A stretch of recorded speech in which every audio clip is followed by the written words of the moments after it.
Hi guys, කොහොමද? Welcome කියලා පිළිගන්නවා හැමෝම මම අද අරන් ඇවිත් තියෙන අලුත් එනිම වීඩියෝ එකට. අද මම අරන් ඇවිත් තියෙන්නේ Record of Ragnarok Season 1 Episode 7. ඒ වගේම කියන්න ඕන මේ Record of Ragnarok Season 1 එක තව එපිසෝඩ් 5ක් වගේ සුළු එපිසෝඩ් ගානකින් ඉවර වෙන්න තියෙනවා. ඒ නිසා ඔයාලා අනිවාර්යයෙන්ම මේ එපිසෝඩ් ගාන තාමත් බලලා නැත්නම් මගේ YouTube channel එකට ගිහිල්ලා අනිවාර්යයෙන් මේ ටිකත් බලාගෙන මෙන්න කියන ඉල්ලීමත් එක්කම ඔයාලට තව දෙයක් කියන්න තියෙනවා. ඒ තමයි ඔයාලා තාමත් මගේ YouTube channel එක subscribe කරලා නැත්නම් දැම්ම YouTube channel එක subscribe කරගෙන ඒ වගේම හිට එහා පැත්තේ තියෙන bell icon එක click කරගෙන මේ වීඩියෝ එකට set වෙන්න. එහෙනම් වැඩි කතා නැතුව අපි යමු කෙලින්ම අද අපි ගෙනල්ලා තියෙන වීඩියෝ එක මොකද්ද කියලා බලන්න.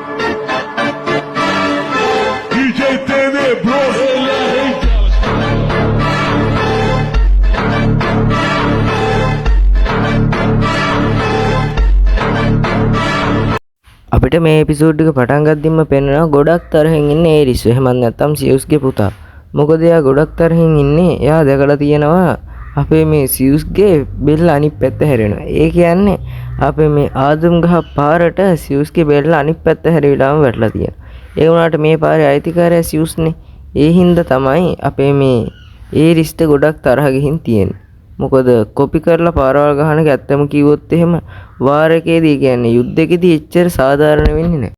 ඒ නිසා තමයි අපේ මේ ඒරිස්ට ගොඩක් තරහ ගිහින් තියෙන්නේ. ඔන්න ඔය වෙලාවේ ඒරිස්ගේ සහෝදරයා එහෙමත් නැත්නම් අර සියුස් එක්කම ඉන්න හාදයා එයා මේ පහර ගැන අපිට පොඩි හැඳින්වීමක් කරලා දෙනවා. එයා කියනවා ඇත්තටම මේ අපේ සියුස්ගේ පාර කොහොමද ආදම් කොපි කරේ කියලා. එයා කියනවා සියුස් එයාගේ පාර ගහන වේගයට ආදම්ට ඒක ගොඩක් පහසු වුණා කියලා. මොකද වේගවත් වෙන්න මොලේ දරණ ශක්තිය වැඩි වෙනවලු. ඒ වගේම මොලේට ක්‍රියාකාරීත්වය ගලාගෙන යන වේගෙත් වැඩි වෙනවා. ඒ හින්දා යාට ඒක කොපි කරගන්න ලේසි වුණා වගේම ඒ පාරේ ශක්තියත් ඒ හා සමානව වැඩි වුණා කියලා තමයි අපේ මේ හාදයා කියන්නේ. ඒකට මලපැන්න අපේ මේ ඒරිස් මේ අපේ හාදයාගේ බෙල්ලෙන් කොලර් එකෙන් අල්ලලා උඩට උස්සලා කියනවා හර්මස් තම මොකද්ද කියවන්නේ කියලා. ඒත් එක්කම අපේ මේ හර්මස් දැන් අපි නම දැනගත්තනේ. ඒ හර්මස් කියනවා මම කිව්වේ මම දැකපු දේ විතරයි. මගේ සහෝදරයා ඒරිස් කියලා. ඒත් එක්කම අපේ මේ ඒරිසුත් පොඩ්ඩක් ඒකට බය වෙලා වගේ හර්මස් බිමට අතාරිනවා. ඔන්න ඊට පස්සේ අපිට ආයෙත් අපේ තරඟ වටේ පෙන්නනවා.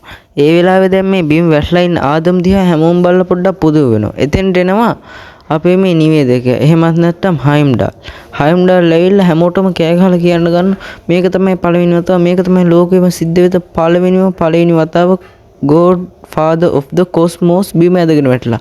මෙයා බිම ඇදගෙන වැටලා කියලා හයියෙන් කෑ ගහන්න ගන්නවා පිස්සෙක් වගේ හයිම්ඩාල්.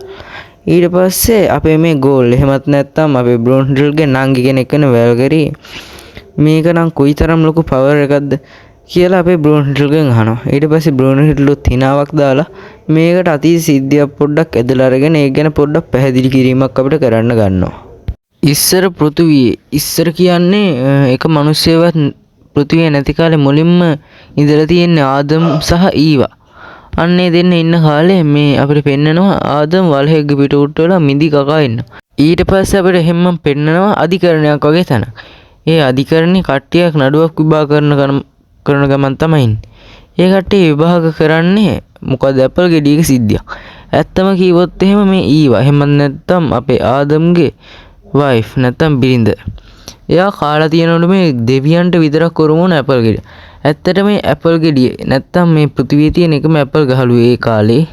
ඒ ඇපල් ගහෙන් එක ගෙඩියක්වත් මේ මිනිස්සුන්ට කන්න බෑ. ඒව ඔක්කොම ඒ කියන්නේ නියම කරලා තියෙන්නේ දෙවියන්ගේ ආහාර අනුභවය සඳහාම පමණයි. ඉතින් මේවා මිනිස්සුන්ට කන්න තහනම්. එහෙම මිනිස්සුන්ට කෑවොත් එයාලට ලොකු දඩුවම් කාලයක් නියම වෙනවා කියලා තමයි මේක නම් කියන්නේ. ඒ වගේම මේ ඊව කියනවා අනේ මම මේක කරේ නෑ මම ඇත්ත කියන්නේ මම ඇපල් කෑවේ නෑ කියලා. ඒත් ඉතින් ඒත් එකවට පෙන්නන එකපාරටම නිකන් නායක වගේ ඉන්න දෙවියෙක් නෙමේ ඒක යක්ෂයෙක්. ඒ යක්ෂයා කියනවා නෑ මෙයා තමයි මේක කෑවේ. ඒ වගේ මංගාව සාක්ෂි තියෙනවා කියලා.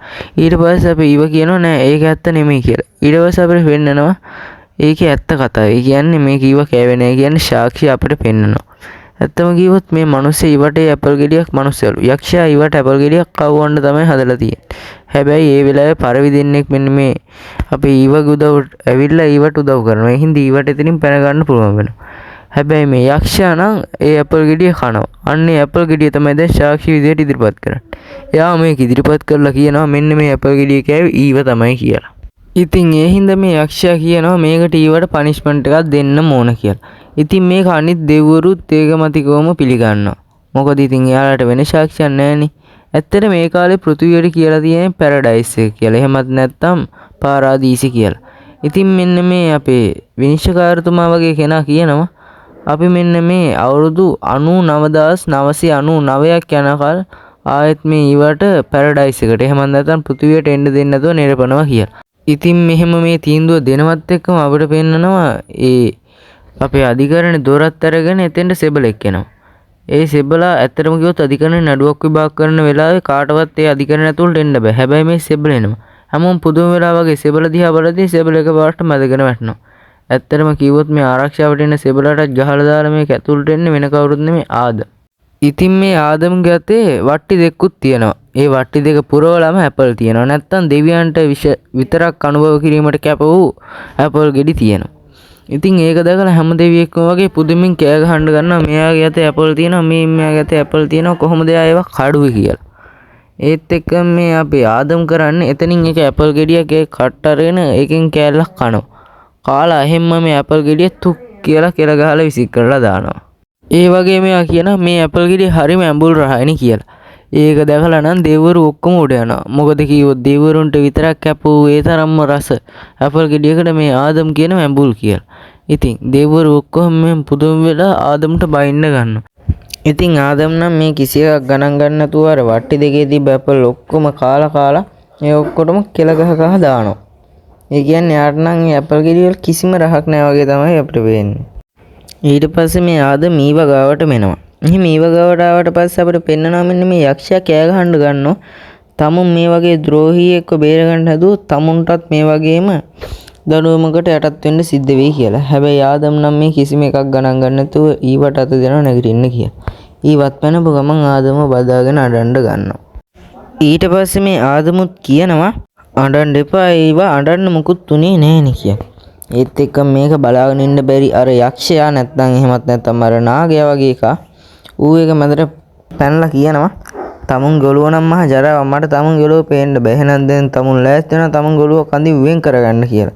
ඊට පස්සේ එයාගේ අර තිබ්බ ටයි එක වගේ එකක් ගලවලා එයාගේ ඇඳුමුත් තිරාගෙන එයාගේ සැබෑ ස්වරූපෙටපත් වෙනවා. ඊට පස්සේ මේ අපේ ආදම් ඊවට පොඩ්ඩක් පැත්තකට වෙලා ඉන්න කියලා එයා අර රාක්ෂසට කියනවා මට මගේ කුරුළු යාළුවෝ කිව්වා තමුන් තමයි ඊවට මෙහෙම අඬන්න සැලැස්සුවේ කියලා. එහෙනම් දැන් තමුන්ගේ අවසාන සිදුවෙන්න ළඟයි කියලා අපේ මේ ආදමුත් කියනවා. ඊට පස්සේ අපේ ආදමුගේ මේ රාක්ෂසගේ අතර ලොකු ෆයිට් එකක් ගියා කියලා අපි හිතුවට එච්චරටම ලොකු ෆයිට් එකක් මේ දෙන්න අතර යන්නේ. ඒ කිව්වොත් එහෙම මේ නාගයා ගහන පළවෙනි පාරම අපේ ආදම් මෙයාගේ පවර් එකෙන් කොපි කරලා ඒක මේ නාගයාට ගහනවා.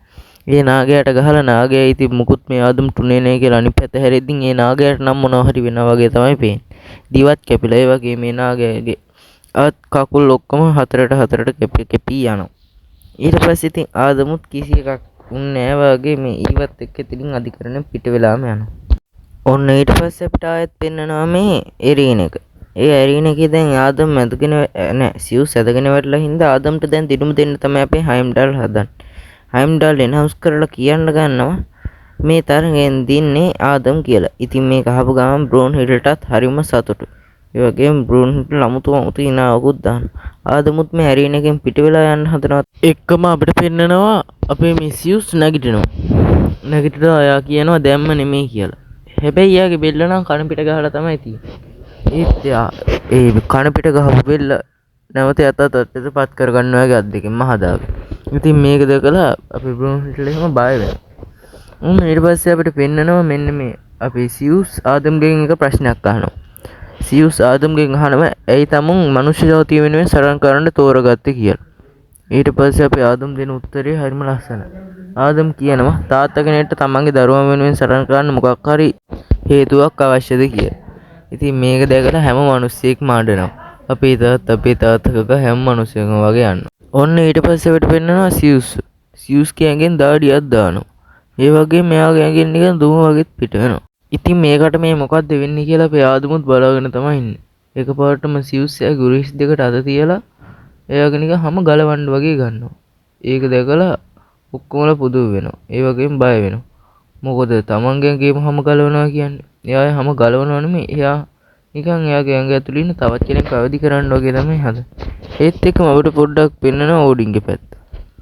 ඕඩින්ගේ පුතා එහෙමත් නැත්නම් අපි ඉස්සෙල්ලා තරඟවටට ගියත් තෝර් මෙතෙන්ට ඇවිල්ලා ඕඩින්ගේ අර උරහිසේ ඉන්න කපුරු දෙන්නව අල්ලගෙන මේ කපුරු දෙන්නට කියනවා මං ওই දෙන්නව චප්ප කරලා අදරේ ආහාරයට ගන්නවා කියලා. නිකන් විහිළුවට වගේ තමයි කියන්නේ. ඊට පස්සේ ඕඩින් නම් කිසි ගාණක් නැතුව මේ තෝර්ට කියනවා මේක විහිළු කරන්න හොඳ වෙලාවක් නෙමෙයි ඔයා වගේ සැබෑ ස්වරූපෙට එන්න කියලා. ඒත් එක්කම අපිට පෙන්නනවා මේ එච්චර වෙලා ඉඳලා තියෙන්නේ ලෝකි කියලා. තෝර ඇත්තට මේකට ඇවිල්ලා නැහැ මේ ඉඳලා තියෙන්නේ ලෝකි තමයි තෝර වගේ වෙස් බලක්. එයා ඇවිල්ලා මේ අපේ ඕඩින්ට එහා පැත්තේ තියෙන පුටුවක වාඩි වෙනවා. වාඩි වෙලා ඉඳගෙන එයා කියනවා අපේ මල්ලි අපේ අයියා තෝර් පළවෙනි වටේ ජයගත්තා නේද? මට නම් ඒකට හරිම ඊර්ෂ්‍යයි කියලා. ඒක දැකලා කපුටොත් බය වෙනවා. ඔන්න ඊට පස්සේ අපිට ආයෙත් පෙන්නනවා ආදම්මයි අපේ සියුස්ගේ ෆයිට් එක.